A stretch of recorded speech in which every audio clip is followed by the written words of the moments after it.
ठंड से थरकता हुआ वो देखता है कि एक बाबा आते हैं, बड़ी जटाओं वाले बाबा आते हैं। बाबा बोलते हैं कि भाई क्या कर रहे हो आप, इधर उठो।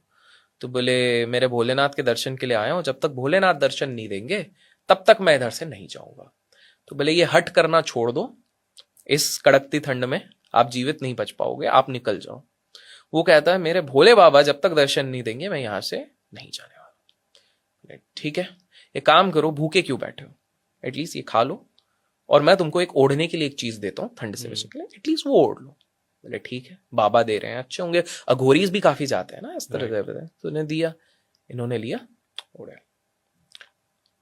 सूर्य सूर्य उदय हुआ, इन्होंने खोला, देख रहे वही पंडित जी जो बंद करके गया वो पंडित जी खोल रहे हैं। और अचानक से आंखें नम नम से खुली है, चहल पहल बहुत सुनाई दे रही है। ये पलट के देखिए बोले लोग क्यों आ रहे हैं इतने। तो उन्होंने बोला क्या हुआ पंडित जी।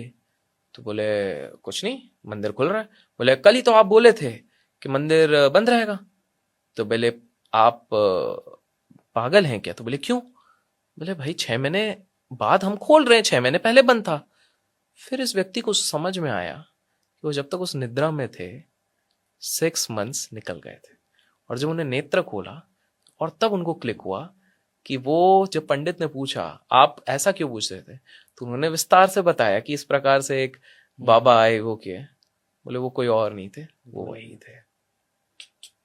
मतलब भोले बाबा केवल अंदर ही आपको दर्शन नहीं दे रहे हैं, अगर आपके मन में श्रद्धा है तो बाहर। कहानी इधर ही अंत नहीं होती, ये तो इनकी कहानी थी। इंटरेस्टिंग चीज आप देखे कि केदारनाथ के अंदर एक दिया लगाया जाता है। हाँ। जब मंदिर बंद होता है उस समय पे भी वो दिया वहां पर प्रज्वलित किया जाता है। दिवाली की रात आई गेस आखिरी आरती होती है।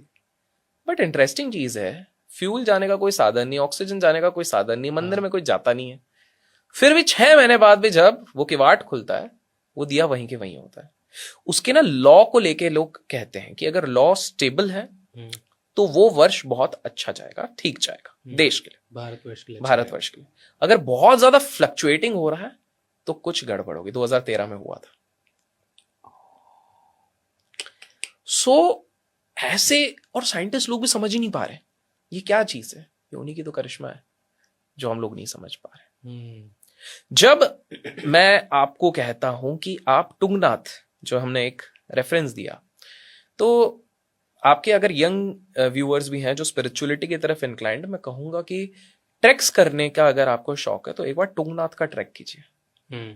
बेहद खूबसूरत, बेहद आपका माइंड बहुत फ्रेश होगा, प्लस डिवाइन ब्लेसिंग्स मिलेंगी। वहां पर आम था, जो शिव जी का आम जो कहते हैं, जब उनने वो स्वरूप लिया था बुल का